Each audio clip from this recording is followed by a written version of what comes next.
Hello, everyone. Hello and welcome. Thank you. Welcome to the big debate, coming to you live on SABC 2, SABC News Channel 404 and SAFM. We're also live on SABC News YouTube channel. I'm Ridi Tlabi. Which side of the tracks do you live on? Alex or Sandton? Khayelitsha or Constantia? South Africans live in the most divided cities in the world. Our wealthiest residents own luxurious mansions that film stars in LA would envy, in gated estates or secure suburbs. The people who clean their homes and tend to their gardens stay in urban slums.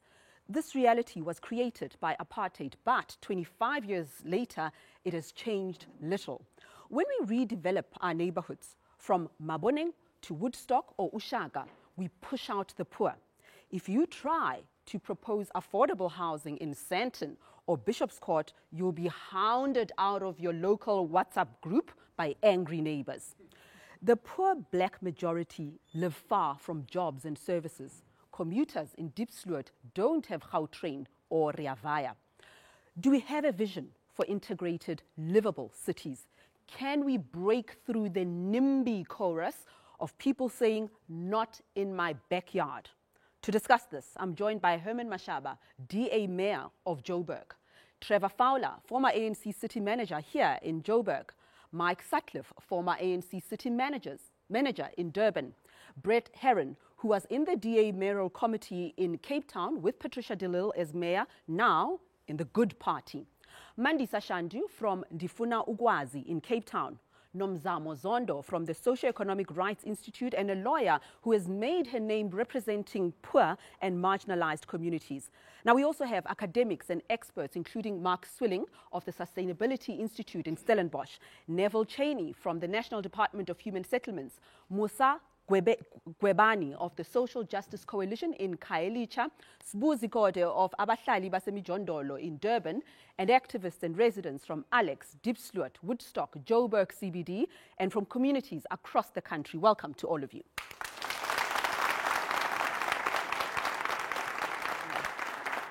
So, you at home can also have your say on social media and in our poll. This week, we asked if it's time to build affordable housing in all our neighborhoods, including wealthy suburbs.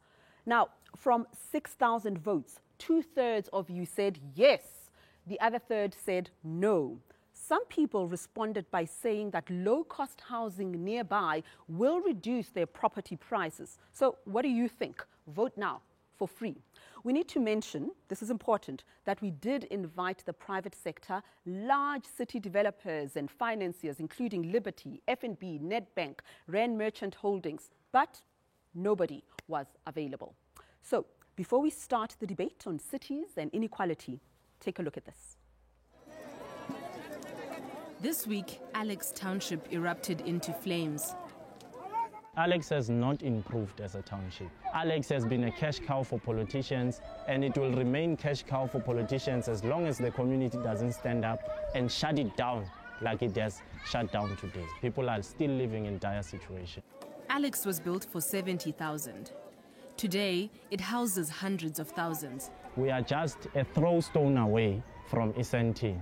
And for that matter, the growth of Sandton has become 100 times more than the development of the actual township that built Sandton, which is Alexandra. Well, of course, South Africa's spatial planning system for most of South Africa's history was a racist planning system.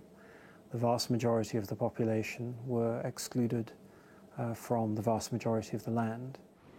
In '94, the ANC promised to integrate our cities with housing, transport, and services for all. 4 million homes were delivered, but many are poor quality and far from jobs. The backlog is 2 million and rising. Cape Town, playground for the rich. Behind the glitz lies a deeply divided city. With seafront prices soaring, developers have moved to neighborhoods like Woodstock. I was born in Woodstock.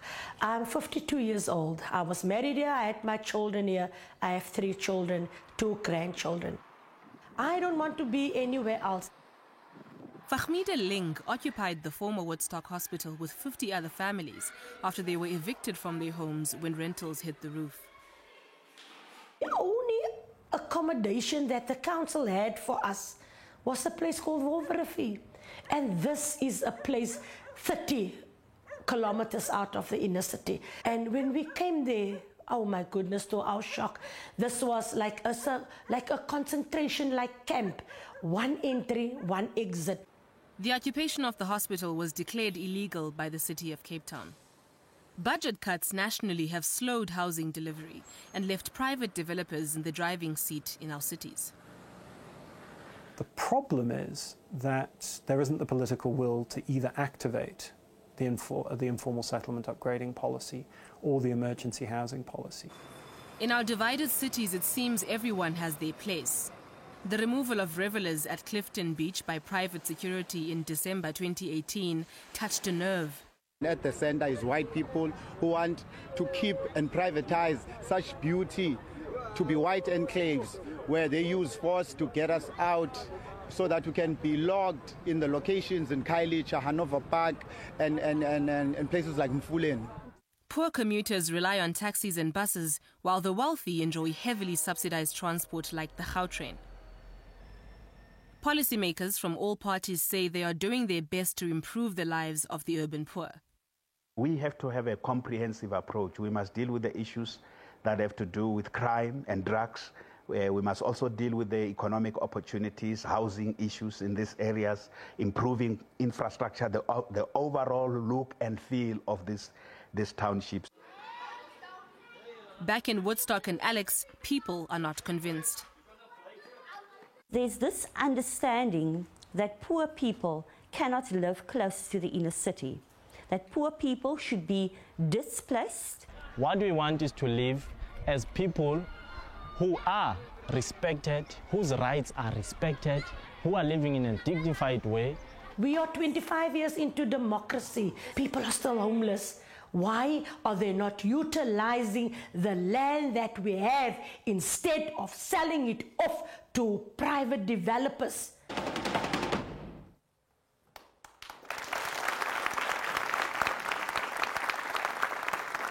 Okay, so this is unprecedented on South African television. We have former and present city managers sitting here with the communities. I know it's election time. The temptation to score points is there. But I'm just inviting you to really reflect and have an authentic connection with our audience today. 25 years into democracy, who amongst you will be the first to take responsibility for Khayelitsha versus Kemps Bay, Imizamo Yethu versus Hout Bay, Alex, Diepsloot versus Sandton, Umhlanga, Zimbali versus Kwamashu? Mike, Trevor, Brett, who's going to take responsibility? I think we all must.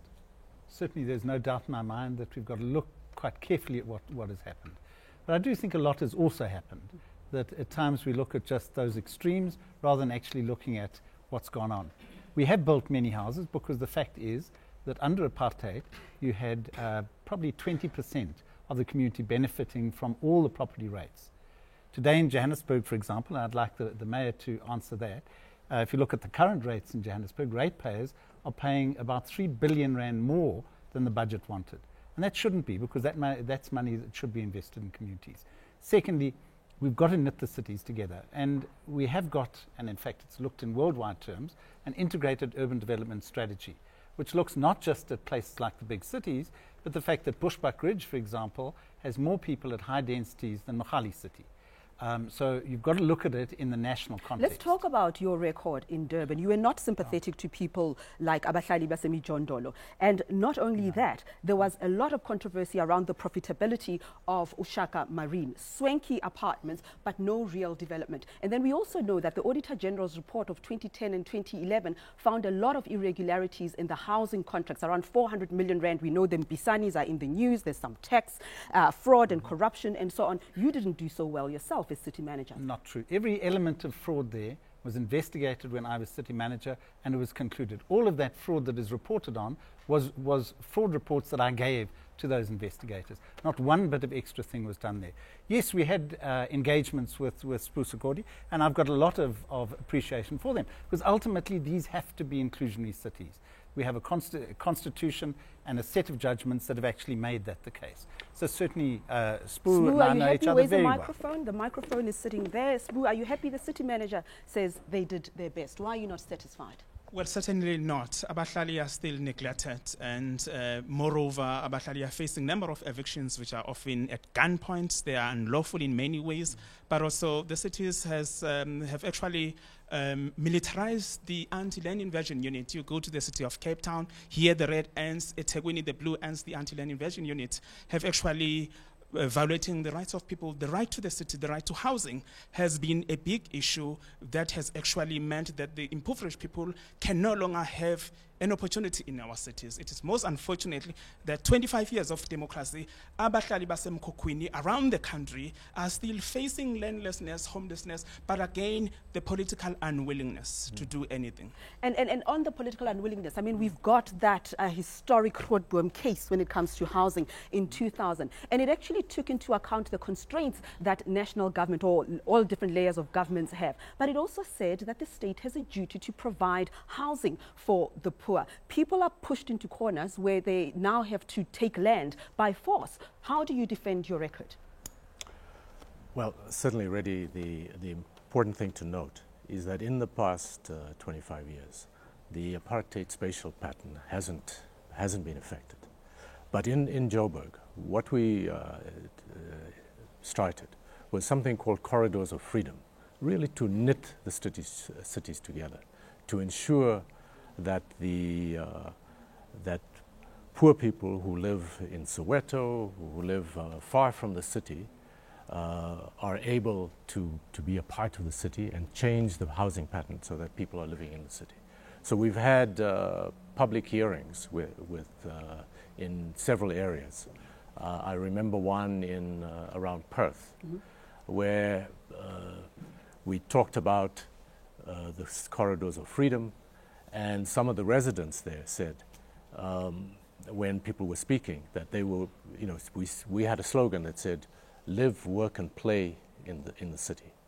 And one of the residents said, when we talked about this, he said, "You mean once people are here, are you going to go back home at night?" And of course, that was really missing the point.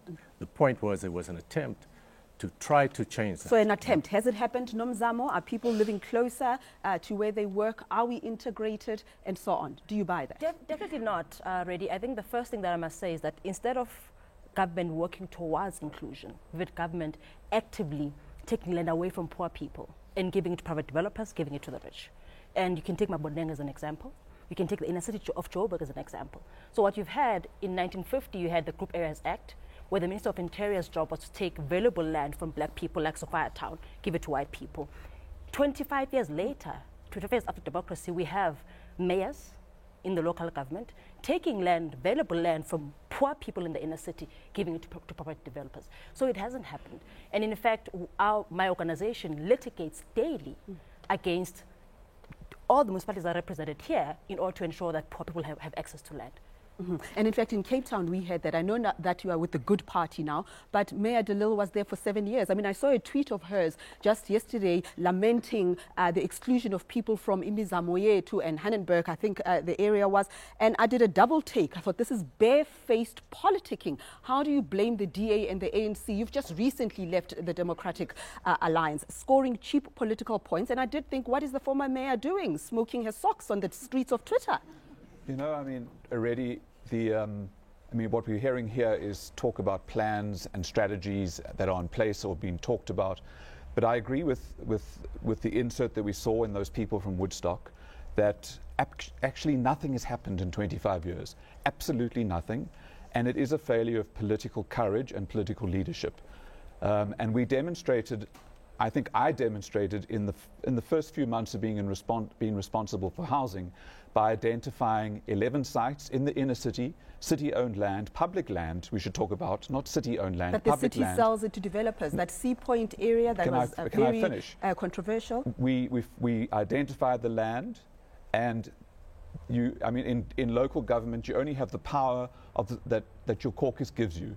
And when the Democratic Alliance said, we don't support you, that's when I resigned. So there is the opportunity to change our cities using public land that's in good locations, but you need political courage and you need political leadership in order to do it. Was there political courage and leadership? You claim that that's why you stepped away from the Democratic Alliance. I mean, when did you realize that it was over its refusal to embrace inclusionary housing and low-cost integrated housing? Well, in the 2016 local government elections, I was the campaign manager for the Democratic Alliance in Cape Town.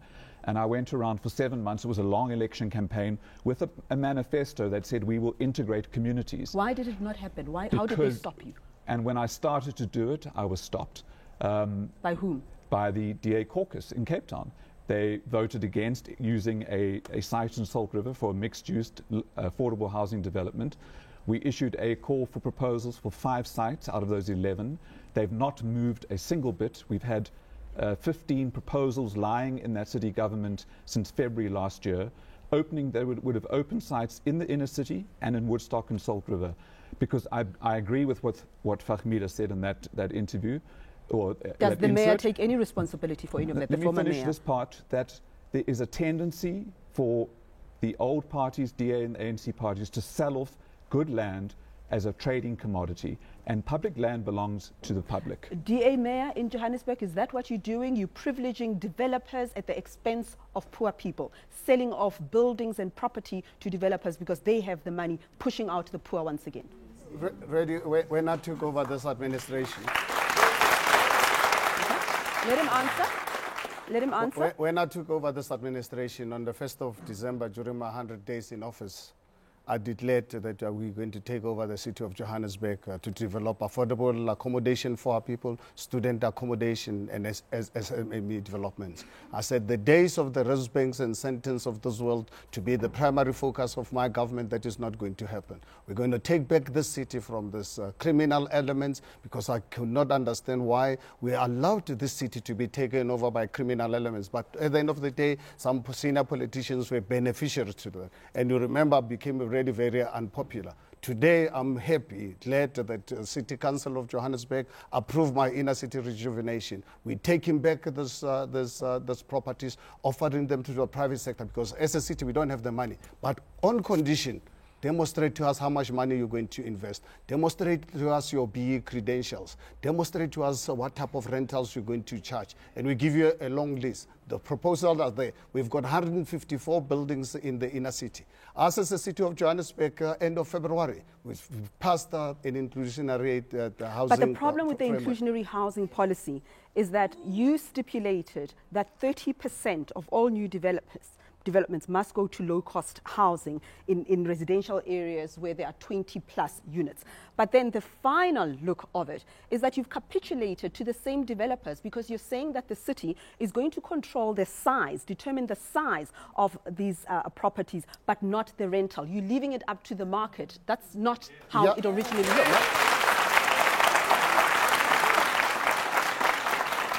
Where we're saying as a city of Johannesburg, we're going to control the prices. It's in the properties that belong to us. That is why we've got today, we've identified over 500 properties, 154 of them already out there for tenders. We control what type of prices they're going to be charging our people, so that people can work, live, and play in the inner city. And other notes, we identified areas like Randbeck,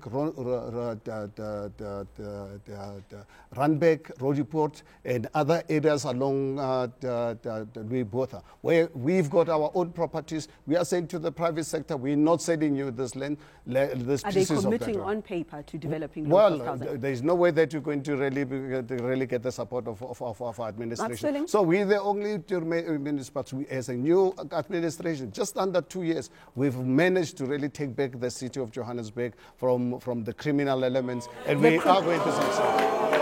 The criminal elements, I'm just thinking the criminal elements may just be the property developers in Sandton themselves. But Maxwell, how do we bring this all together? What needs to happen here? Well, what we need to recognize is that over the last 25 years, yes, we invested a lot of money in 4 million houses, but in the wrong places. Mm-hmm. That's the point of departure. And why did we do that? Because of the property markets. The property markets determined that high prices are where jobs and infrastructure are located, and the poor were dumped on the edges where land is cheap. We are going to have to intervene in the property market in ways that is going to upset the financial institutions, the construction industry, and many of the other people who benefit from the way in which the urban property market works. But there are precedents all over the world for doing that. We just haven't had the courage to do it. And our regulatory environment actually protects land. What changes the ballgame are land invasions. Land invasions have resulted in the redistribution of land, of urban land on a massive scale. You support them? I do support land invasions because they work. Okay, let's take a break. Let's take a break. Hold that thought. We'll talk more about that. When we return, we talk to activists from the Alex Total Shutdown and from Woodstock and Khayelitsha. Don't go anywhere.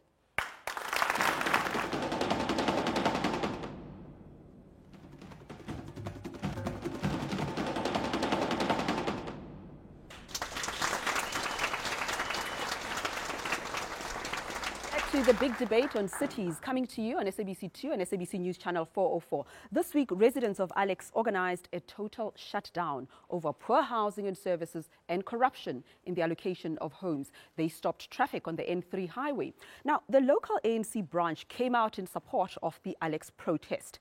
Benjamin Chisari was one of the protest leaders who spoke in our insert. We heard him earlier, and he's here in the studio today. Let's just hear what he makes of the party politics and what the issues are in Alex. So you've got support from the ANC. They came out and said, Mayor Herman Mashaba, in your administration, you have failed. You must be very happy to have support from the ANC? No, we are not happy. In fact, we are disappointed. As a bone of contention, the Alex shutdown was not designed to be hijacked and to run electioneering for party politics. What we wanted was service delivery for the mere communities of Alex, irrespective of the fact that you belong to which political party. But we as the community are saying we are sick and tired of people taking our lives, playing with our hopes, and making sure that they only come when there is time for elections. Hence, we have said that the Alex shutdown was mainly focused on 3 issues. The first issue was the issue of housing, where our people, as far as 1996 up until 2008, have not benefited those houses. The people that have C forms were not even given those houses. Some of them have been approved by the system, but they are not staying in those houses. Some of them, their records are not even existing in the National Human Settlements Database. So these are the injustices. Why is that? What do you attribute that to? Often we hear politicians saying there's migration, about 100,000 people moving into Johannesburg every single day. You have Alex, there are millions of people, they're informal settlements. They simply don't have the resources for the needs that are there. The problem is that they are professional liars. Why do you say they're lying? Why do you say they're lying? The reason is one, we know each other in Alex, and we know those that came and seek dwelling in Alex. The problem came with Sanko when it said Pambiling Emikuku in Alex. That's where the problem started. But the mere people that stayed in Alex for more than 52 years, we're talking about people that even have permits staying in bond houses. They were not even catered for in the development. Now, what we are saying as Alex is that somehow we need to also include independent candidates in the 2 spheres that they are not represented, in the National Assembly and the provincial legislature, because Section 19.3b in the country's constitution talks about that. And it's eminent that the whole community of South Africa, not particularly Alex, postpone the elections up until the Zondo Commission is complete. You're calling for the postponement of next year's elections? Yes. You all support that? You all in support of that? Up until what happens? Up until the Zondo Commission, the Commission of State Capture is complete, and those people are taken to task in prosecution. The PIC Commission and the NPA Commission. Okay, so you're touching on the issues of corruption that are keeping us glued to our screens. Precisely. The ANC, are you going to take responsibility for this? And I want to go to the Alex Renewal Project here, which was launched by the former state president in 2001. It was meant to go on for 7 years, building 45,000 houses. It only built about 14,500 rand. Budget was 1.3 billion rand. At the end, it was 1.9 billion rand. The targets were shifted from 2005 to 2011 and then 2014. You haven't delivered. Do you take responsibility for this? Former city manager under ANC. Well, I was a part of, I know you were in the chief of- presidency under Yes. Thabo Mbeki, yes, Yes. so that's why So I'm I directing was- it at you before you became city manager. Yes. And so the Alex Renewal Project was launched under Thabo Mbeki. And certainly I was there. 2001, yes. Yeah, certainly I was there when that project was launched. And one of the key things that happened over the period of time is that certainly when I came to the city, I found that on the Alex Renewal Project, there were people there that were not doing the job. And so the first thing I did was the person that was there, What was happening with the funds? When you say they were not doing the job, what was happening? Because there are allegations that many people were using it as for their career trajectory, that money was being siphoned off to the party itself. What did you find? Well, I certainly found that what the person who was supposed to be managing it had become politically involved with in the community and was politicizing it, as opposed to doing it in an objective way. Okay, we And did he invite, was- by the way, the ANC's representatives in housing and transport and so on. They didn't come. Nobody was available. But let's just move to the current mayor. The Alex Renewal Project, you say that's something that you have inherited. What is happening? How well are you doing? We know it's 2 years, but these needs are real. People have been promised houses for decades. Are you doing any better? Reddy, let me tell you what happened. June 2016, on the eve of the elections, I'm sure people of Alexander were aware. There was a big party, a memorandum of intent was signed with various the communities of Alexander, including the province and the city of Johannesburg. Upon taking over this government, I immediately went to Paul Mashatile as Minister of COPTA to say, MEC, here is an agreement with the people of Alexander to deal with the housing backlog in the city of Johannesburg. You're a signatory as a province to fund this project. Up to today, I've tried the Premier, I've tried the new MEC of the Muilwa, the current one. They are refusing to really meet with us so that we can meet with the community of Alexander. Us as the city of Johannesburg, our multi-party government, we are committed to this agreement as much as we are not party What to are you it. saying, that there was no financial planning around the promise that was made? Because yes, the province was going to be the one to provide the funding, the city of Johannesburg to be the executor. We are ready to execute, but we want the province because they're the signatory to this agreement in June 2016. I'm sure you're aware about this. Up to today, they are refusing to meet with us so that they can provide the money. Do you Us as a accept new this, administration, we are ready to execute. You are aware about this agreement? Yes, we are aware. I think maybe just to supplement on what the mayor is saying, I was part of the Alex Land Trust team for the past 10 years. My signature is in the statement of intent. But now the statement of intent is a mere agreement in principle, because we were to start negotiations of how to develop Alex. Now, the problem came because by that time the statement of intent was signed, President Zuma was still president, the ex-president. He had promised the people of Alex 16 billion. That's why they are not responding to the mayor, because they wanted that 16 billion to go into their pockets. They did not respond. Even today, they can't even account for those deeds that they did. They even squandered ARP money. Okay, let's move on to Cape Town for a moment. Let's just move on to Cape Town for a moment. In Woodstock, in Cape Town, residents were pushed out of their homes by rising property rentals. The residents occupied Woodstock Hospital instead of moving to Wolfe Rivier. Mandisa from Difuna Ugwazi, Musa of the Social Justice Coalition. I mean, you supported the occupation of the hospital. We've just heard Mark Swilling talking about land invasions. Benjamin says we need to postpone the elections. These are radical measures, and they speak to these desperate times in which we find ourselves. Why did you support those desperate moves? At this point in time, I think people are acting out of need, complete need and desperation. While our political parties are talking about pipeline plans, people need places to stay. People need places to go. People need to access land. People need to access building. People need homes. And so it's in that context that people disrupt the status quo by occupying. And so long as the various levels of government don't themselves disrupt the replication of the apartheid city, because that's what we're seeing. The Volva Rafia is a recent example. A relocation camp isolated without access to the most basic of services was established in 2015. And that's what the government of the day is doing. And so while people can't trust this government to do and take on what they've committed to, these pipeline plans since '94, they're going to have to do what they can do to find a little piece of corner, a little parcel to stay. And so it's in that context that people occupy. Musa? Let's get the microphone to Musa. Musa? And I definitely do support land invasions, but I think also we need to change the language around it. Right. Because naming is norming. If we want to talk about land invasions, we should start in 1652.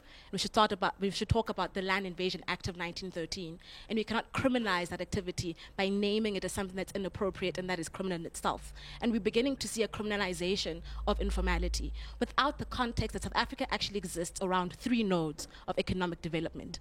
And so we are going to have hundreds and thousands of people flocking to our cities because we've abandoned the rural landscape. And that is the context in which we are living in. And instead of pretending like informality does not exist or criminalizing informality, embed informality within your development goals. Because right now what we see is either informal settlements are being criminalized and are being charged with several evictions. I've been to Brett Heron several times around this issue. In fact, we once slept outside the Civic Center in Cape Town to present the idea that people are being evicted and their materials are being confiscated and they're being left outside in the rain by the city of Cape Town. And the city came out with numbers saying that they destroyed 20,000 people's structures as to show that how active the anti-land invasion unit is and how white people must rest their anxieties that the city, it really is working to protect their properties. I mean, we're being challenged here.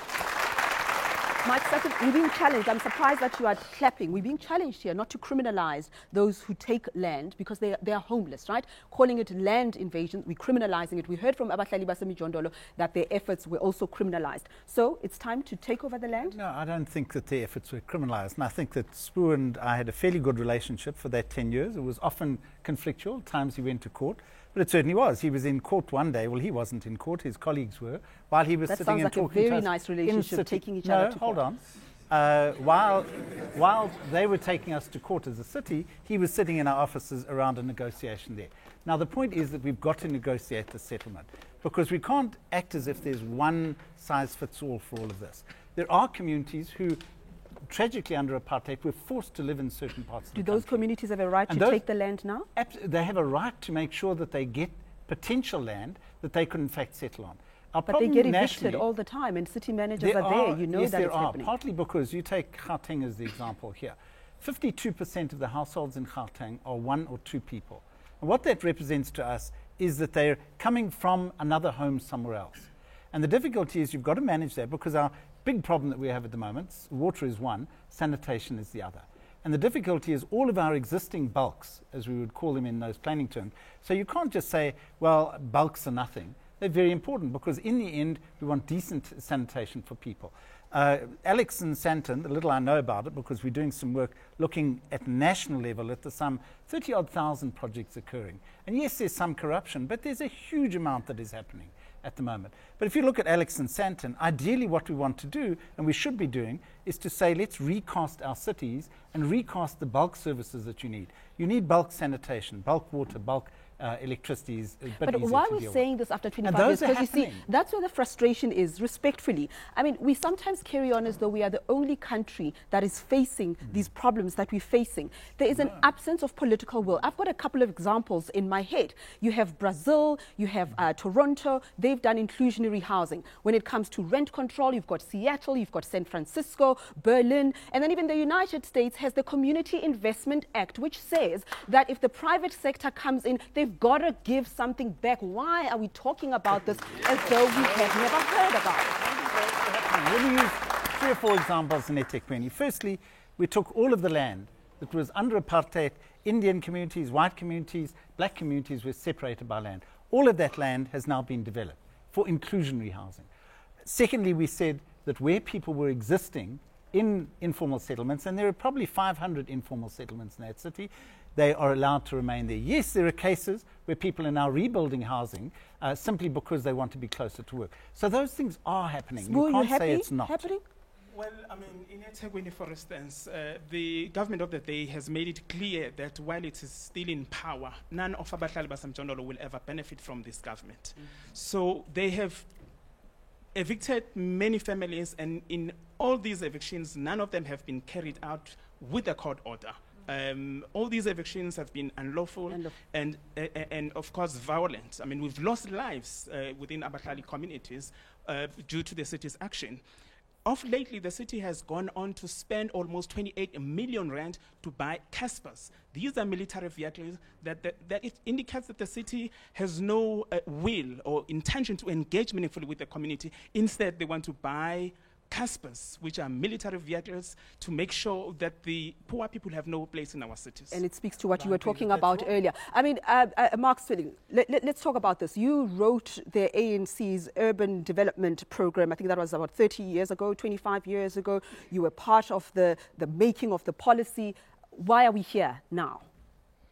You're referring to the Integrated Urban Development Framework, which was the first urban development policy since 94, and it basically does envisage significant integration. However, that is a policy framework which has to translate into planning frameworks, which in turn are superimposed on top of the dynamics of the property market. And where are the conversations taking place between the social movements, local government, and the financial institutions who hold the security on that land? There is also a large quantity of public land, and that Integrated Urban Development Framework refers very specifically to the need for government to take the lead in making available large swathes of public land in our cities in order to use that as leverage to bring poor people into the city. Unfortunately, that is not happening fast enough. And people are taking the power into their own hands and identifying that public land and invading it. And that's forcing the hand of the owners of that land, whether it's parastatals or local government or provincial government, to now act. So, you know, how's that going to pan itself out? Why are the financiers, the property developers, the banks, why are they so powerful in all of this? Well, they have issued loans to state-owned companies, to private developers, with the land as security. And that land acts as security for a large flow of financial capital through our cities. So it's a very difficult problem to deal with. One of the stress points that creates results in land invasions that then force people to face the reality. But there may be other ways of doing it through area-based negotiations between the owners of properties, the financiers, social movements. We'll talk about that in and just a moment. I think we do have an example. Brett, you wanted to come in there? Yeah, I wanted to just say that we mustn't assume that the private developer and the financiers are not interested in inclusionary housing. At the same time as we were running this Woodstock Salt River program, I was leading an engagement with housing activists, academics, private developers, the local government planning officials, and we actually got to a very, very close point of landing an inclusionary housing policy that private sector was fully on board with. And I left on the 1st of November 2018, and I don't think that work has continued, but for over a period of about a year, we engaged with Reclaim the City in Ndufunu Kwazi, academics from UCT, private developers from the Western Cape Property Developers Forum, public lawyers, and we actually found common ground. So it is possible to do it. It takes courage, it takes leadership, and it takes action. Okay, let's just pause there for just a moment. When we return, we look at an innovative model of housing development in Stellenbosch, where financial directors actually live right next door to teachers and farm workers. Sounds hard to believe? Don't go away.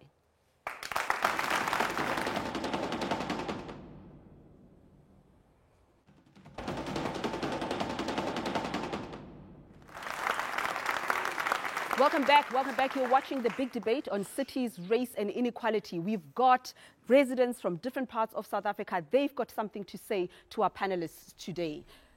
Nontutuzelo.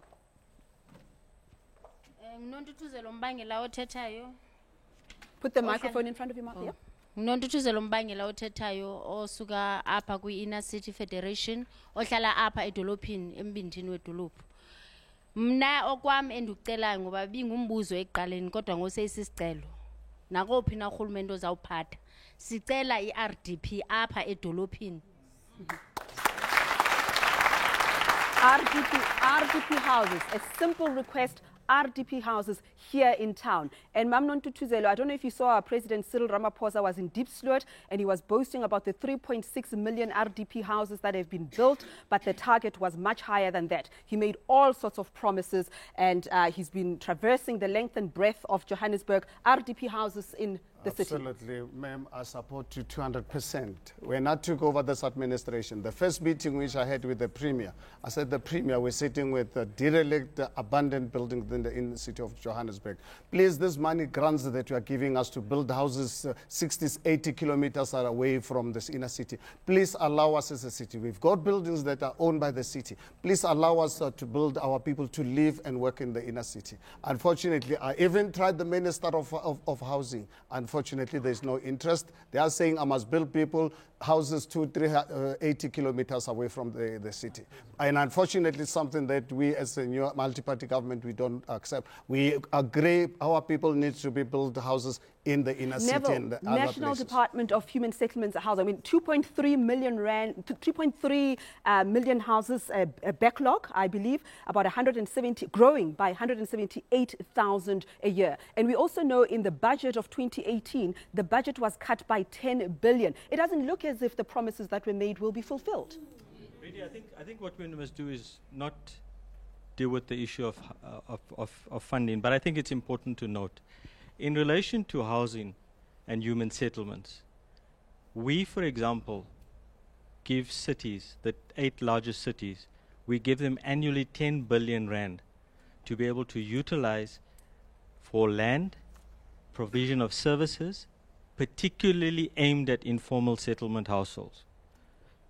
That is there. So, for example, I think it's important to note, last year, the city of Joburg returned 357 million of the USDG, the Urban Settlements Development Grant, which we provide for that.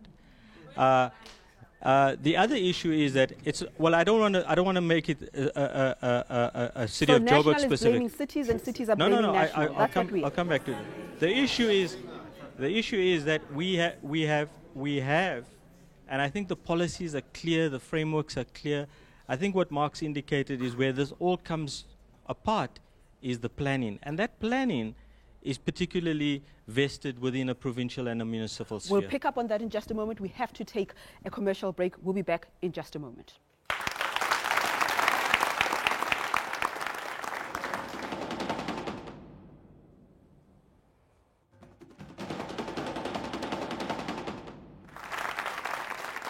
Welcome back to the big debate on cities, racism and inequality. Now, we asked you whether it's time to bring affordable housing into all our neighborhoods. Some of you said that you are worried about the impact on your home values, but 66% of you said, let's go ahead and do it now. Now, let's hear the views of our studio audience. Also, you from Diepsloot, you have a comment or a question, yeah? My question is, in Diepsloot, we need a road, like ambulance can reach our area. What will be done about this? Because some of the areas, the Scotta camp, the ambulance can't reach us. Yes. And then say, if somebody is sick, we have to take him, Indeed. hold him and take him to the street, and that is a distance. Maybe it's at night, and sometimes you are scared, and then there's criminals, and then they're raging us. Let's get an answer here. Diepsloot, always on the periphery. We know that it took 8 years for the police station there to be opened. We know there's a little girl who drowned many years ago on her way from school because of flash floods when activists had been calling for bridges to be built. What are you doing for people? Well, I Diepsloot? think, Reddy, it's precisely the reason today, in politics. I think when I took over the city of Johannesburg, Trevor would know as a former city manager, over 200 informal settlements, some of them with no facilities whatsoever, nothing. So it's not just really a Diepsloot problem, it's a citywide problem. 2 weeks ago, for the first time, we've also, as part of fast-tracking delivery of housing and decent accommodation for our people, we launched in Zanzibar the site and services, where we're going to be providing up to 7,000 sites. We provide services like water, everything, streets. We give people title deeds. Tomorrow in Region G, I'm launching the second one, where people can build is on your so radar. that people can have proper accommodation. Because what she's talking about, it's something that I'm worried about, where people are living on top of one another with African no diaspora? roads, no infrastructure. You have a comment, question? I have a comment. Actually, we engaged with Mashaba within these 100 days in the office. I heard them mentioning about criminals taking over the properties in the city. And I wonder what he's trying to say. Is it proving that criminals are hijacking the properties, or hugely corruption is playing a major role out of the whole game? So I want him to explain Mayor, are you blaming criminals foreign are migrants? hijacking You've come under the fire properties. for your What does that comments mean? on foreign migrants. Who are the criminals? What are you saying? Well, we've got local and foreign nationals undocumented. I've been asking for support from national government, Home Affairs in particular. We cannot really be in a situation where we've got, we do raids of these properties, up to some of them, up to 80% of people that we find in here are undocumented people. And we are saying this cannot really be. We've got to close our borders. Who are you taking your fight to, though? Because who are you taking your fight to? Whom are you taking your fight to Home Affairs, because they're the ones Constitution has empowered to ensure that people come into this country legally, and when they're here, they must respect our laws. That. We'll talk about it in just a moment. I could see you shifting in your chair. We'll get there in just a moment, and you as well, Musa. We'll get there in just a moment. When we return, we get the last word from our panel in this half of the debate. Don't go away and don't miss the second half, or rather the second hour of our debate coming up shortly on SABC News YouTube channel, or visit bigdebate.live/watch. Also watch SABC 2 at 10 p.m. on Wednesday night to catch the repeat of the full 2 hours. See you in a moment.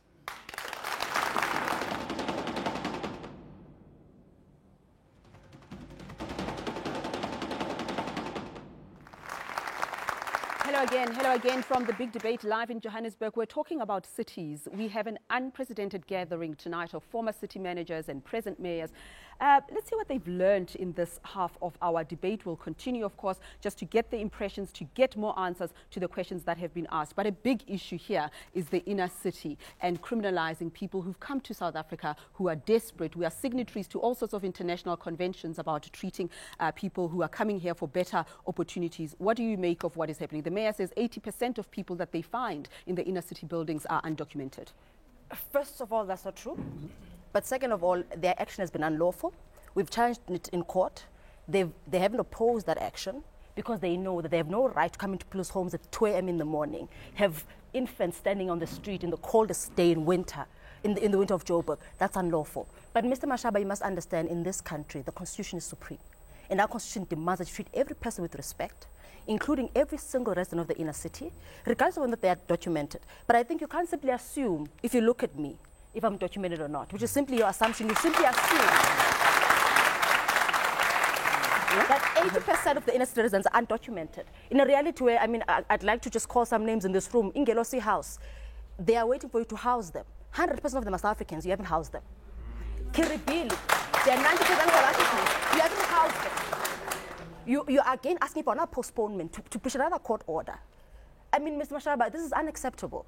You must comply with the law in as much as you expect everybody else to comply with the law. And these raids, I promise you, there's no way a court in this country is going to rule that you should be allowed to search somebody's home without We're a going to warrant. give the mayor a chance to respond in our next segment. Don't go away. The debate is certainly heated. Thanks for watching.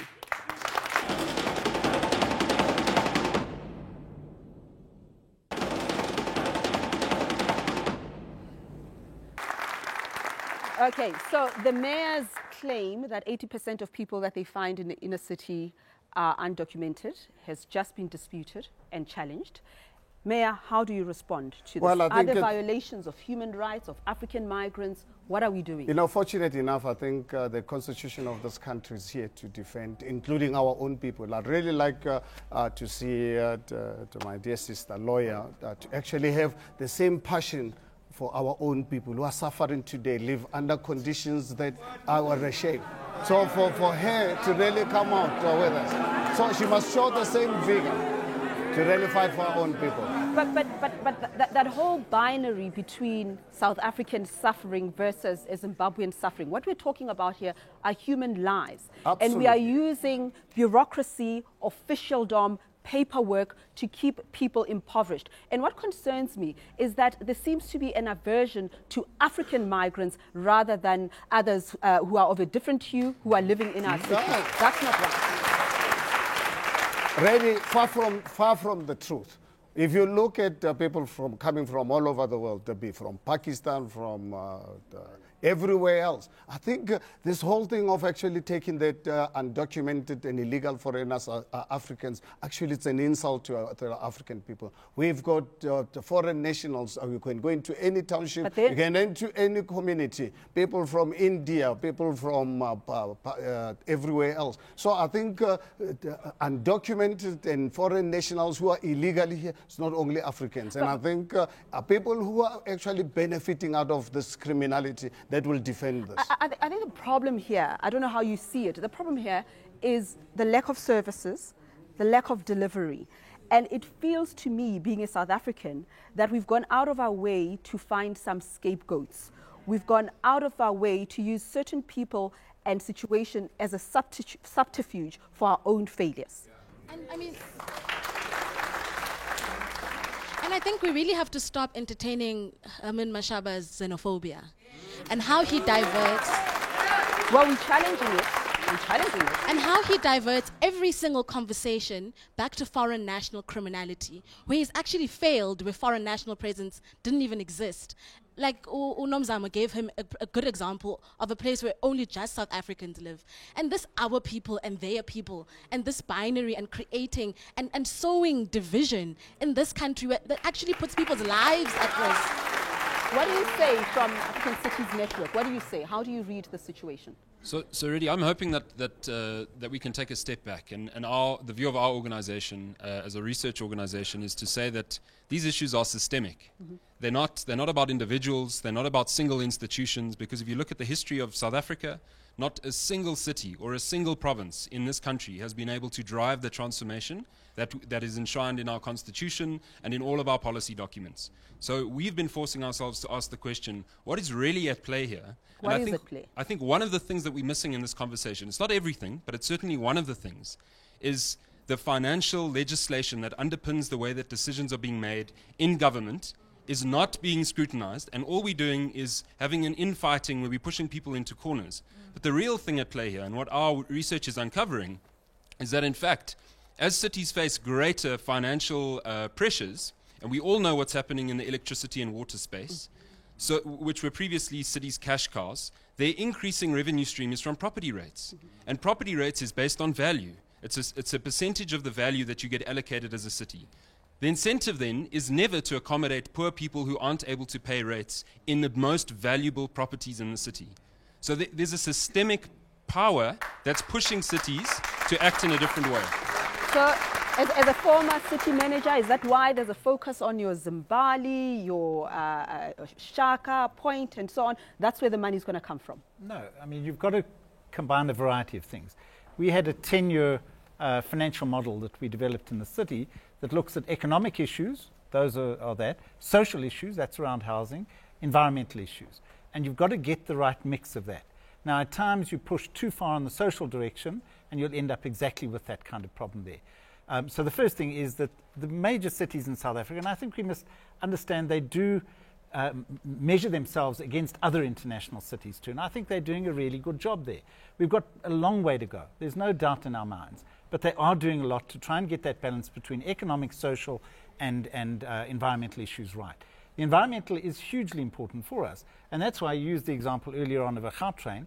Point is that you've got to get people off the road. You can't have South Africans, when they start earning 7,000 to 8,000 rand a month, the first thing that they think about is buying a car. We've got to create a society where you don't do that.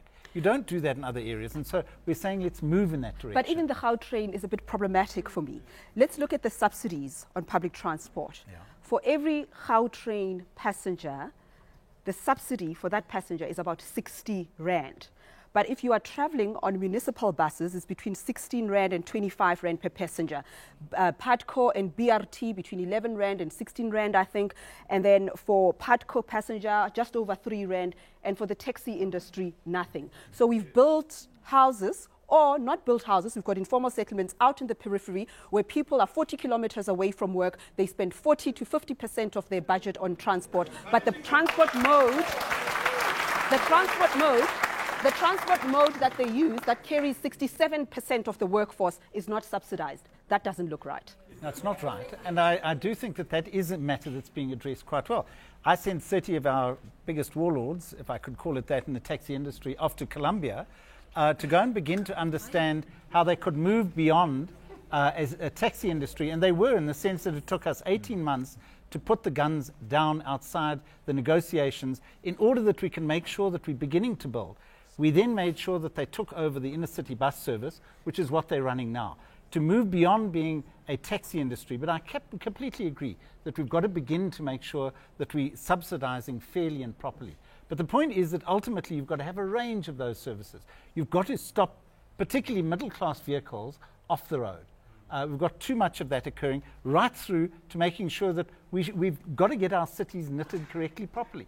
So I'm saying it's a complex set of issues, and I completely agree the taxi industry should be subsidized. We've got to develop a model that's beyond just recapitalizing. Well, the Minister of Transport was also invited, the Minister of Housing, just so they could speak to each other. But as we said, they sent you, Mike, to come and answer their question on their behalf. Thank you, Ridi. So, tell us where you're from again. Yes, my name is Vuyiswa Muchegwani. I represent the South African Institute of Black Property Practitioners. And our members are private sector property developers and practitioners. But of course, we are trying to drive transformation in a heavily untransformed property sector, and a sector where black people, as we know, continue to not own property and not participate in the property market. And one of the key challenges, and I think it's coming through in a lot of the comments today, is around development planning. There is no commitment to implementing any of the policies that exist, those that do exist, but even many that do exist are not fit for purpose. As a country, we have been built around segregationist thinking. We need to stop talking about affordable housing. Why is it that poor people live in housing, but rich people live in suburbs? It can't be. We need to start talking about inclusive development, and every aspect of development, every aspect of how we develop and think through our cities needs to be inclusive. We are one country. We don't build for the poor and build for the rich. We build for one society. So what I'm saying is that when we build, we cannot continue to build these large, mammoth, gated communities, these mega, waterfall developments. How much land can one person need? I mean, there's an 8 billion rand worth of investment that has gone into that development. Not one unit, not one shop, not one school has been built for the local community. We act surprised that we have poor people in this country. So this is why we have land invasions, because we don't plan for the poor. We need to plan for the poor at stage 1 of our development planning process. I mean, middle to high income earners, people who live in suburbs. I'm one of them. We live in suburbs. The conversations are wrong in our country. The idea of inclusionary housing, people see it as taking away from, as compromising property rights. How do we achieve this mind shift? Who leads that process? Yeah, I mean, I really believe that, again, that it's a political leadership failure. Communities are open to integrated developments and to also respond to the South African Cities Network. This project that was blocked by the DA caucus in Salt River would have been a mixed-use mixed income, tenure blind development.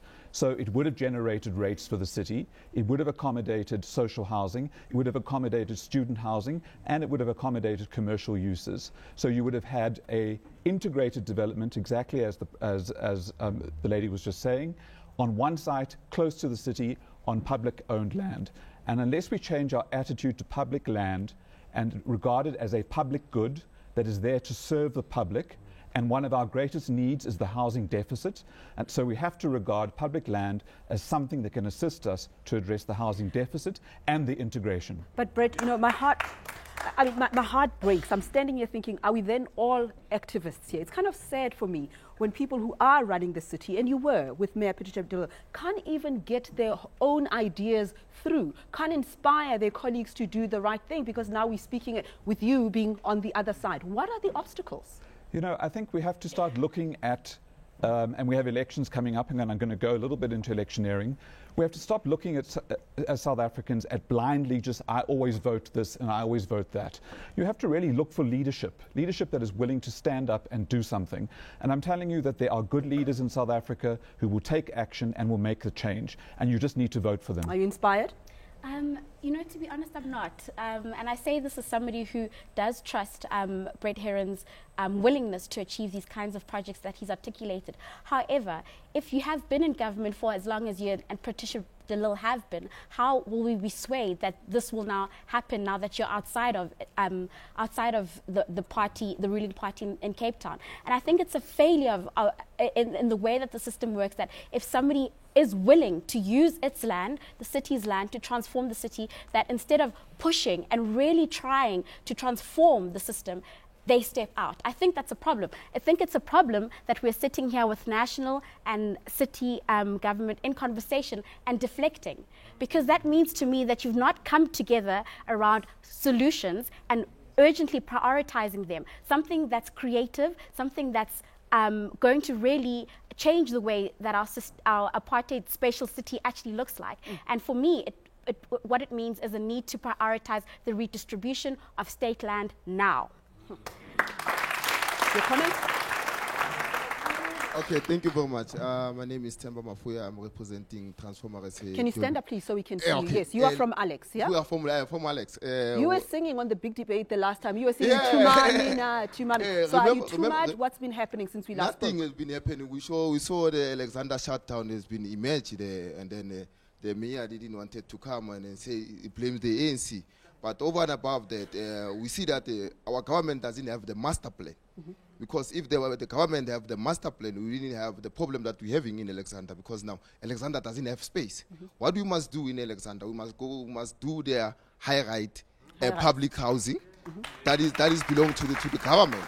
And then we also, because we are nascent in those who are in the middle class, we can build the affordable houses for them. So they call it low-cost housing, the JOSCO ones. And then when you look at the JOSCO, there's many criminal elements that has been happening in JOSCO, and then no one has actually been hand accountable of that thing. Okay. The government is not ready to be hand accountable. I don't know what Mr. Mayor Mr. Mayor, I know that you are on public record talking about some of the corruption that you have found, talking about the malfeasance that you found.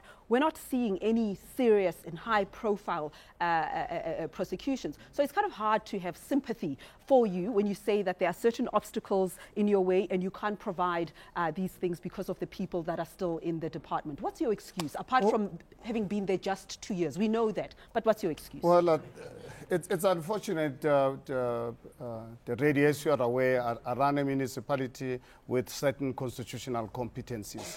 I don't have prosecutorial competency. I don't have prisons. I can assure you, I'm really asking the national government, give us as a test as the city of Johannesburg. Give us prosecutorial responsibility. Give us prisons. I can tell you our prisons will be half available.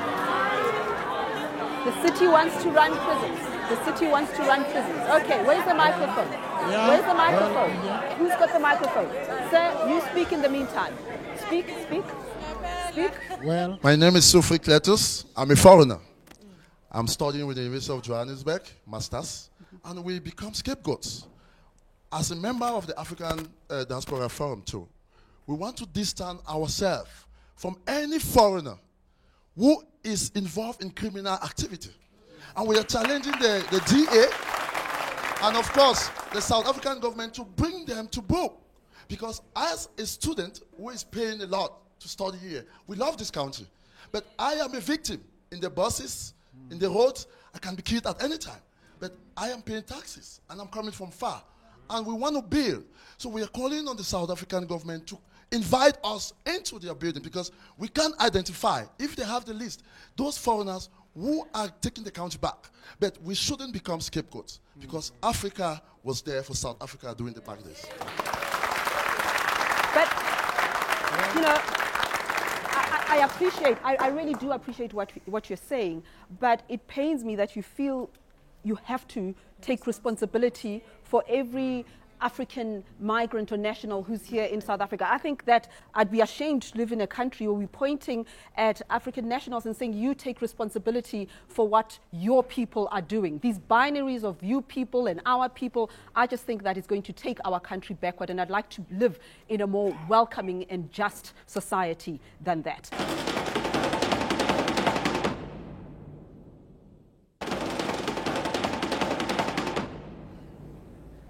My name is Thabo Mopasi. I come from Alexander Township. The way the situation is desperate in Alexander, people are building on top of graves, number one. And secondly, they are also closing the river, Joskei River. They are building on top of the banks of the river. And where does this soil come from? That is closing Joskei River. It comes from Sandton City. And who's paying for that sand to be deposited inside the river? It's big business. Big business doesn't want to take part in Alex problems. They're distancing themselves. But the issue that I wanted to challenge with, besides Herman Mashaba, the mayor, being a scapegoat here, Trevor Fowler is responsible for all this mess. Trevor, you are. Okay, wait. Tell me why the reason why I'm saying Trevor Fowler is accusation? responsible for this mess, precisely because of he worked with the presidency during Thabo Mbiki's era. And secondly, he was the MEC for province and local government. And he worked also as a city manager. He knows everything that we are having today is a problem in the city of Johannesburg. He knows everything that the people of Alexander are suffering. And he's speaking very less. He must answer today.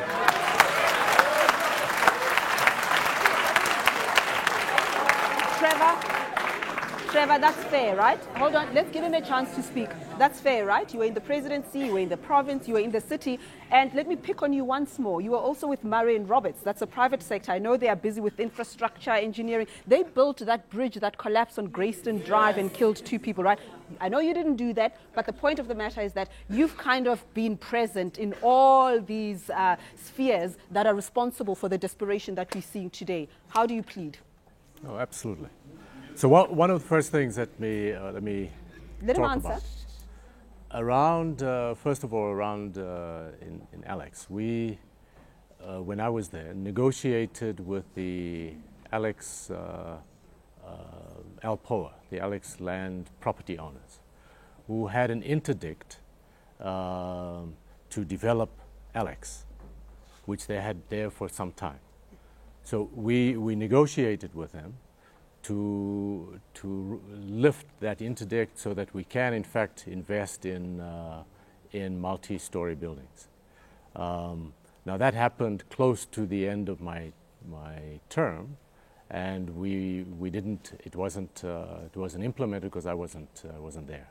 But that was one of the key things that we looked at.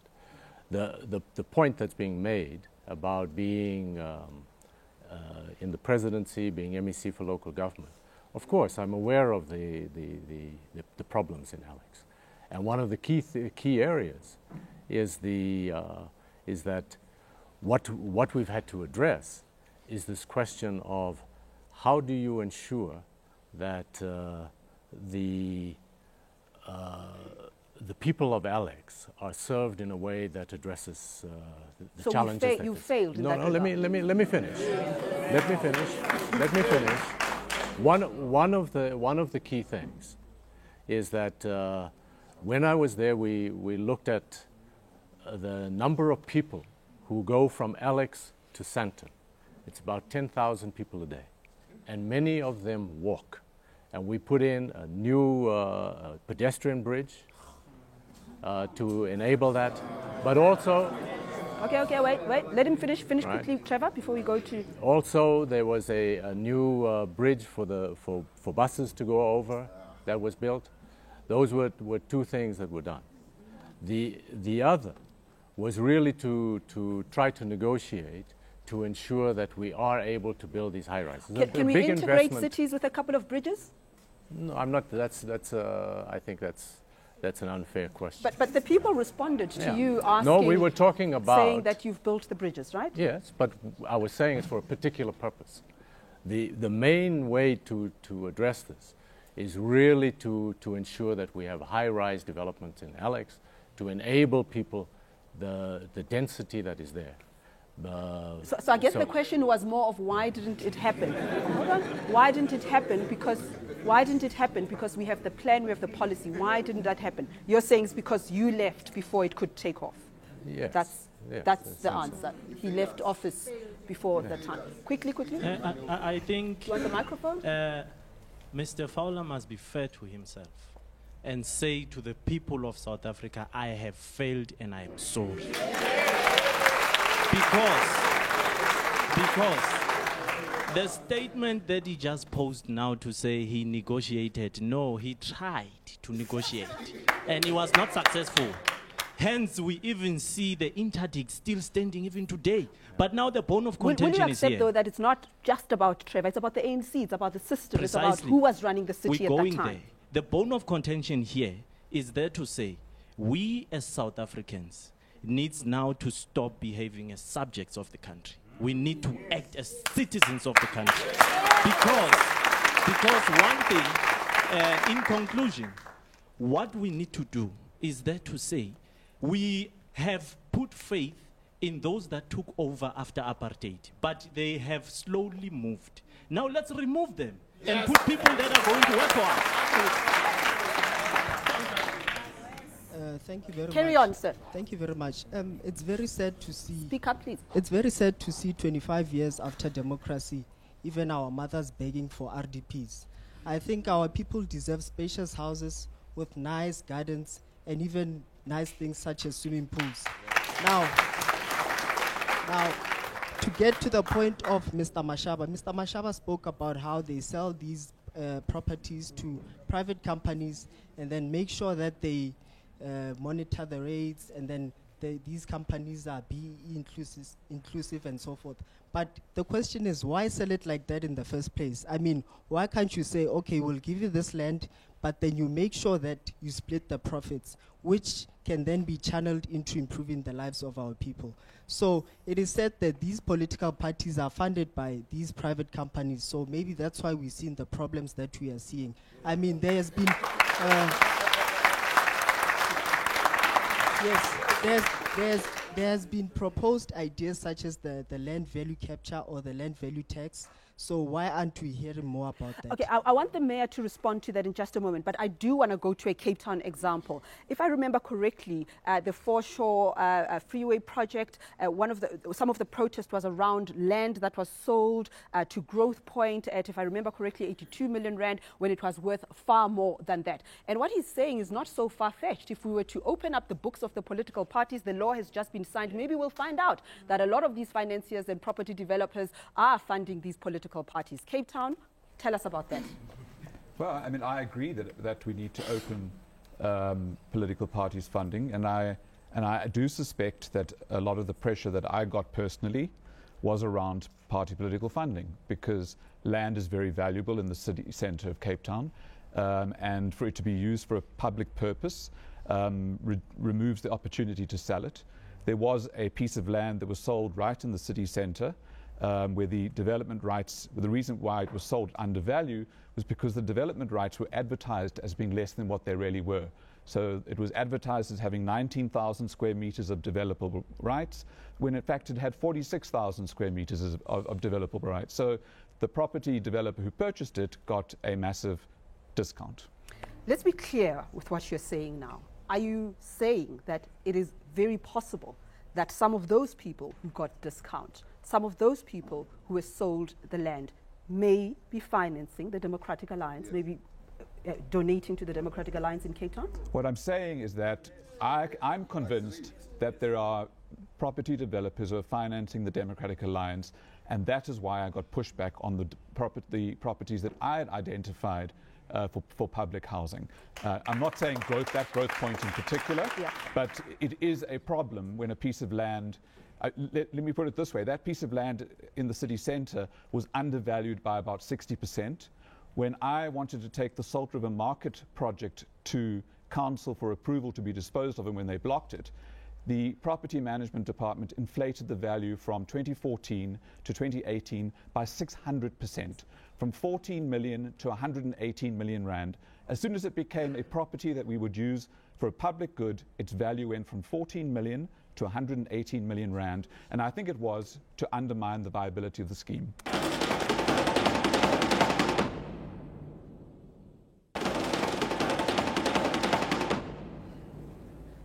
Let's go to Joburg. I mean, just to respond to what the gentleman said firstly, and I imagine if this can happen in Cape Town, it can happen in Johannesburg. Well, are the financiers and property developers that you're talking about also in the same category?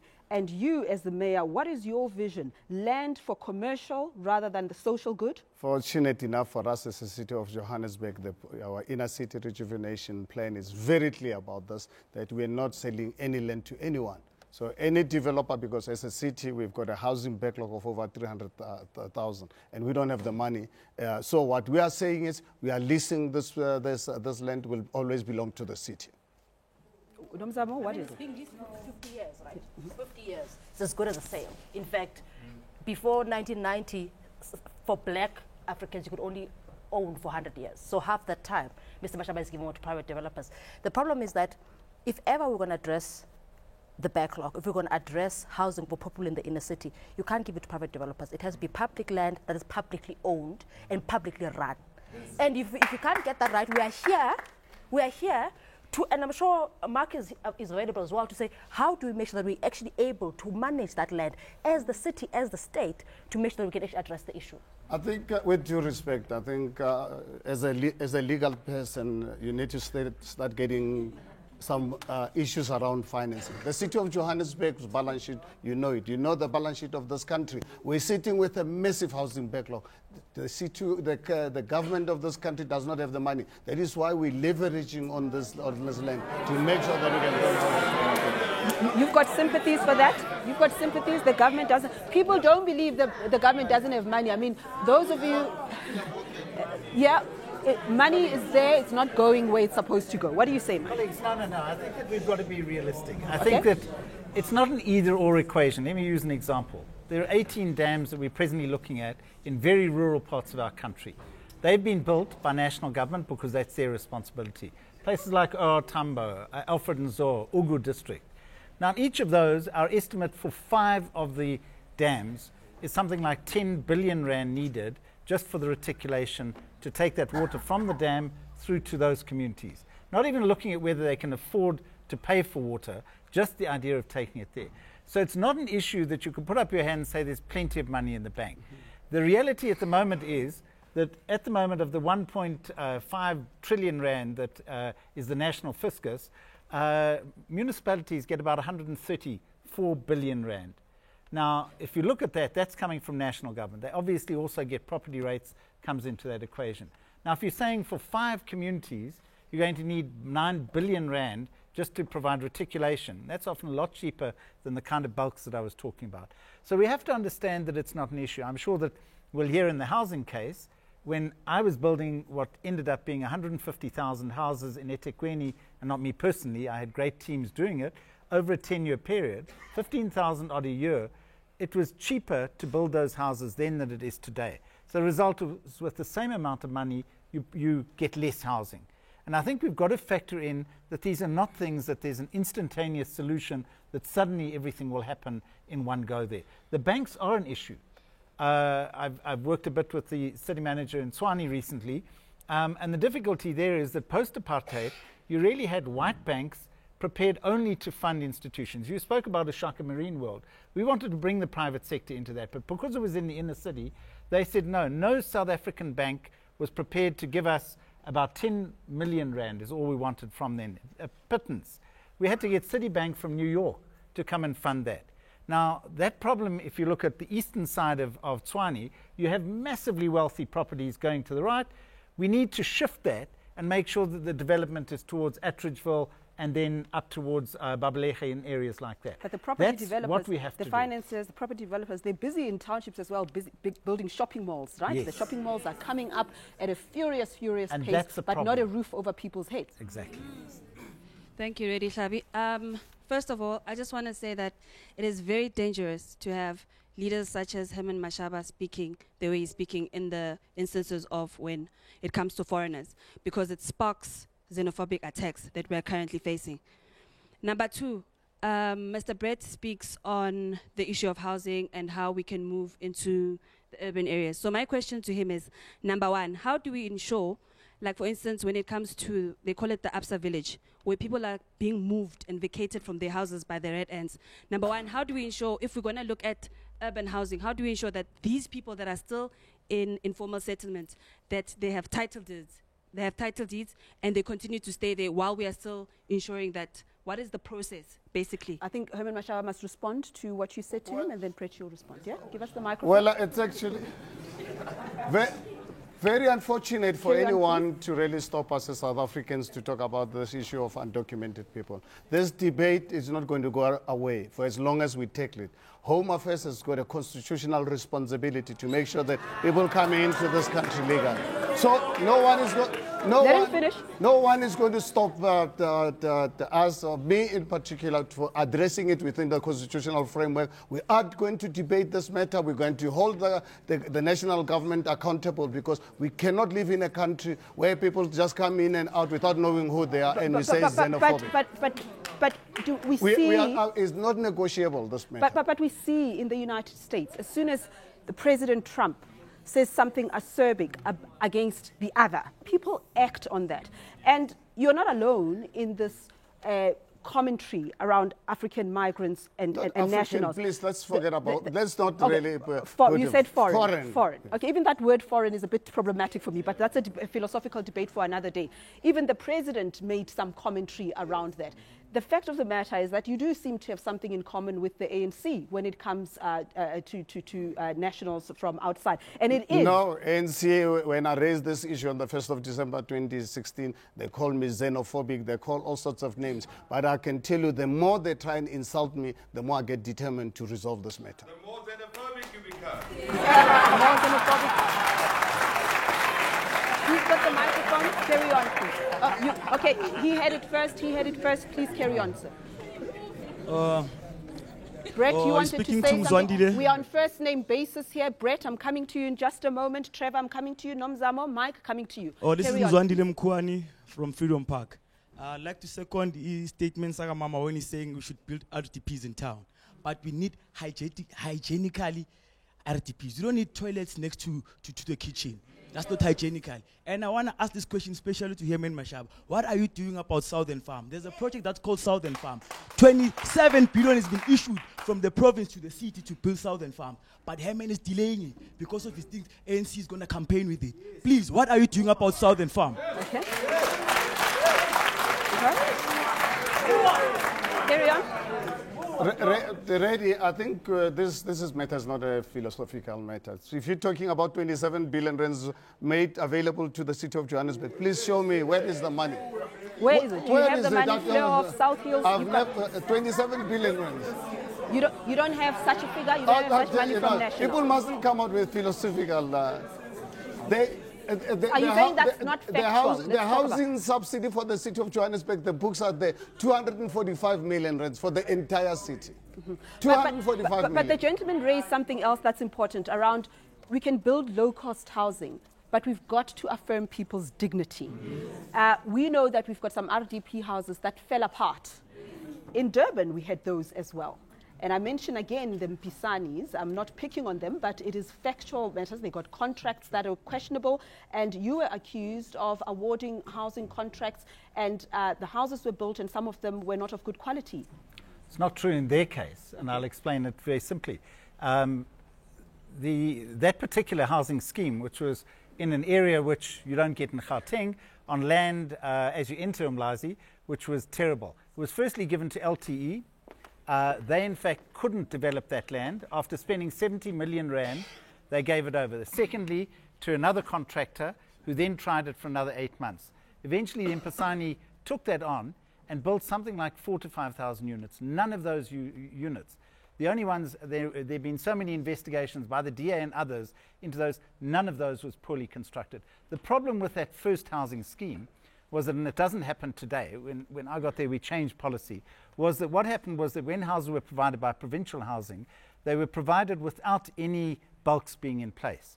Now we make sure that the bulks are there, electricity, water, sanitation, and then you build the house. So those earlier houses that were built were structurally sound and fine. The problem was they didn't have services because the city had not. Because, as I said earlier, when you're trying to put bulks in areas which in fact are away from the bulks, it's a hugely costly. It takes you something like 10 to 15 years to do a water treatment plant, for example. So these are not things you click your fingers and suddenly say, we've got water treatment, sanitation systems that are in place there. So in their case, I defended that because that contract was signed before I got there, but certainly I defended it. And here's a black woman who is taken on because she might enjoy luxurious lifestyle or whatever. That's her business. That's an understatement. But she was the only black woman who was a developer who developed houses cheaper than anyone else in that city has produced, of those 150,000. You want to answer that question? Okay, well, actually it was asked to you earlier. We're going to go to a commercial break very quickly, please. So very quickly, I think part of the problem is not only are informal settlements are criminalized, but they're also regarded as some kind of temporary inconvenience. And so they get temporary basic services. So we have to change our attitude to urbanization and informality. In 2050, 80% of South Africans will live in towns and cities, and our towns and cities are not ready for it. And one of the things we have to do, and you mentioned South America at the beginning, is you have to give real security of tenure. You have to say to engage with the community and say, we can transfer this land to you, you can own it, we'll service it, and then you can develop it yourself as well. So we need to look at different ownership models of informal settlements and not regard them either as criminal or as temporary. All right, I told you earlier in our first hour that we have an innovative housing project. We want to share it with you after the commercial break.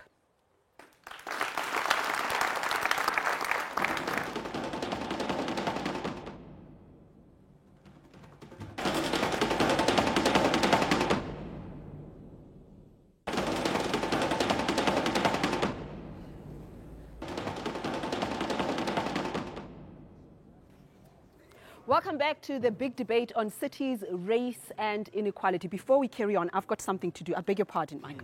I'm not going to explain myself, but this is what's going to happen. Make of that what you like. South Africa's cities are divided and housing delivery has slowed following a budget cut of 10 billion in 2018. Now the housing backlog, which sits at 2.3 million, is increasing at a rate of about 180,000 houses a year. So more people are becoming homeless year on year. But there is some good news. Watch this.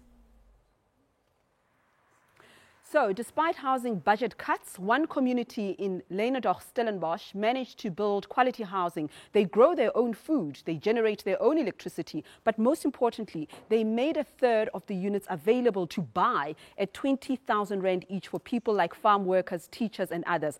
Some low-income residents found themselves living next to finance directors and professors. Die 6de Januarie het ek in my huis getrek. Dis my eerste huis na 38 jaar. Ander kulture het, hulle het ander inkomste. Ons wil bewys dat dit kan werk. So, you know all about this, you're involved in this. It's very innovative, very progressive. But I can't help thinking this is a little village somewhere. Can this model work universally in South Africa? Yes, it definitely can. But somebody had to start somewhere. So nearly 20 years ago, we decided to try and build a socially mixed community that would also live in harmony with nature. And that does mean that people who qualified for housing subsidies lived next door to people who were chartered accountants. And it was extremely difficult to do. For just give you one example. When the municipality rates properties, they rate the area according to a certain value. So if it's rated as a middle class area, the rates payable by the poorer people forces them out. The same applies to banks. Gentrification. Banks when somebody applies for a loan, rates the area and decides on the value of the houses, and then the financing decision follows. That's also exclusionary.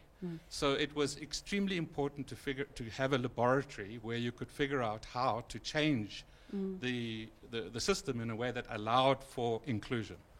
It's pretty high density. It's got schools. It's got businesses, sewage systems that don't depend on the municipality, renewable energy, and so on.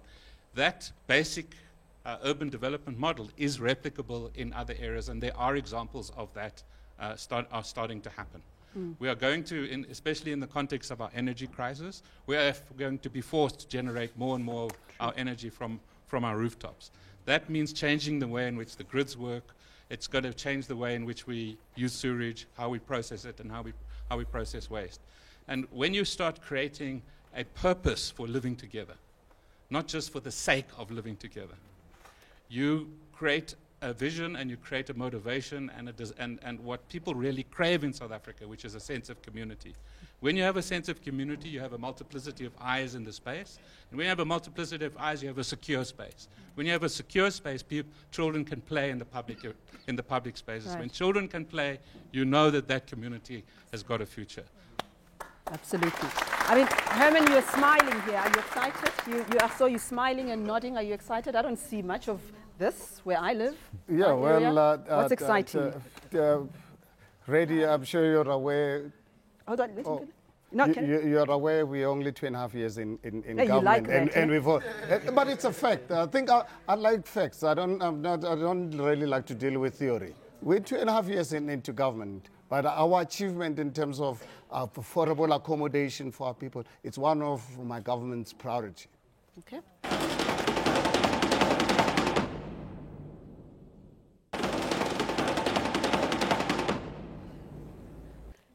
Okay, my question here is directed to the mayor. I would want to know if an inclusive inner city will be a reality in the inner city, as when people are being pushed out of the inner city. We have a big squatter camp in Boysens where we've got 8,000 shacks where people are living there. And most of the people that are living there are people that have been pushed from the bad buildings in the inner city, and some were pushed from the sectional titles where they were living in the inner city. So how are you going to build an inclusive inner city while people are being pushed? You're coming up with projects which is Bertram's priority block project, where right now you're looking at 6 flats which you need to evict. Where are they going to go? And you don't engage with the people. You just do it on yourself, and we don't understand what affordable housing that you are talking about is. Mr. Mayor. You know, our Mr. Mayor, inner city rejuvenation plan, it's a document, it's a policy passed by the City Council of Johannesburg. And we've taken upon ourselves as government that as we give you this right to invest in this property, where you can demonstrate to us that you'll build affordable accommodation for our people. And it has to really be mixed use, really looking at student accommodation, looking at making sure that our people can afford to really live in these properties. But in the meantime, once obviously we as government approves your proposal, we've taken it upon ourselves as government to find out a temporary accommodation for this very same people who are living in these properties. But if they are further and further away from work opportunities, no, from it's transport in the inner city, because we can. I'm sure that you've been in some of the buildings. I'm sure you know we cannot allow people to live under this type of conditions, and we say we give up on this. We have to really try, and we are doing it. Fortunately enough, we've identified 500 buildings. We've already got 154 of them out there on tender. We're asking proposals from the private sector. Please build affordable accommodation for our people, build student accommodation for our students in the city of Johannesburg. Chris from Johannesburg Homeless Network.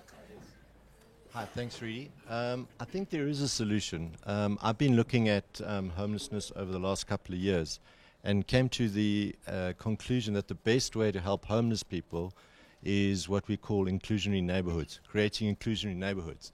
And basically what that means is it's a group of people that that have an integrated plan for a neighborhood, whether it's a suburb or whether it's a inner city node. But it doesn't just include landlords and owners. It also includes spiritual people, social people, educational people. And in that way, you have a bottom-up approach where you're able to look at the specific needs of that neighborhood. And of course, as we've heard today, housing is a massive one. And possibly inclusionary housing is one of the solutions. But I do believe there are pilots that are being done in the city as we speak, and I'm really hopeful that it can work. And we need that thing again, the courage, the political will, the vision to do it. This is not rocket science. Ask your question, please, while we come to you, very quickly. My name is Dan Love. I just want a good clarity, simple from the guys in the management or in the governance of the state. Why are you failing to create free quality accommodation for students instead of giving them housing allowance that cannot even survive in Braamfontein? I'm sure according to the definition of the mayor, a low-cost housing is something that probably costs less than 3,000. You can't get that in Braamfontein. So why can't you just have a free accommodation for students, quality within the Braamfontein city? You touched on that quickly. Give us the assurance again. Well, I can assure you, in fact, one of these days we're going to be launching one of the student accommodation project in Braamfontein, where where students will pay less than half of what they're currently paying from the private developers. This because it's the city of Johannesburg that is subsidizing this. But obviously we can't give it for free because we're a municipality. We rely on collecting of revenue from our residents. So we can give, but up to what stage. But one thing we can guarantee our students that the rentals that the city of Johannesburg is actually helping to finance, the rentals will be half of what they're currently paying. Okay, very quickly, please. Where is Vuyiswa? We're going to have the last word. Very quickly. Njengoba eCity uzawenza ulungisa ama-flat kwi-inner city wenza ama-RDP houses kwi-inner city uzawenza njani ngoba kwi-inner city kugcwele ama-developers ama-private developers lapha abenza ama-building every day yena lezi RDP houses azazenza edrobheni uzazenza kweyiphi indawo Private developers, have we sold our city to private developers at the expense of the people? We